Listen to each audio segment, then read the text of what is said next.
பெருமாநல்லூர் அருகே தேசிய நெடுஞ்சாலையில் விபத்துக்கு உள்ளான 2 காரிலிருந்து மூட்டை மூட்டையாக 1026 கிலோ குட்கா பிடிபட்டது.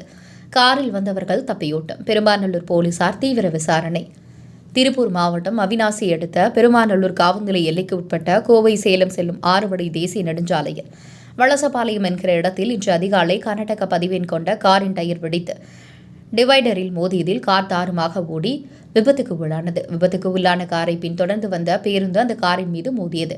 பேருந்துக்கு பின்னால் வந்து கொண்டிருந்த மற்றொரு டெல்லி பதிவெண் கொண்ட கார் ஒன்று பேருந்தின் மீது மோதி விபத்துக்கு உள்ளானது.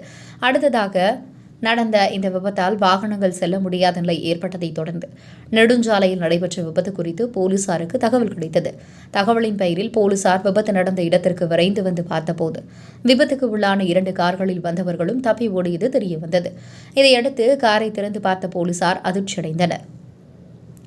அங்கு விபத்துக்கு உள்ளான 2 கார்களிலும் தமிழக அரசால் தடை செய்யப்பட்ட குட்கா பாக்கெட்டுகள் மூட்டை மூட்டையாக அடுக்கி வைக்கப்பட்டிருந்தன. உடனடியாக விபத்துக்கு உள்ளான 2 வாகனங்களையும் காவல் நிலையத்துக்கு கொண்டு வந்து வாகனங்களில் இருந்த குட்கா மூட்டைகளை இறக்கி அளவு எண்ணும் பணியில் ஈடுபட்டனர்.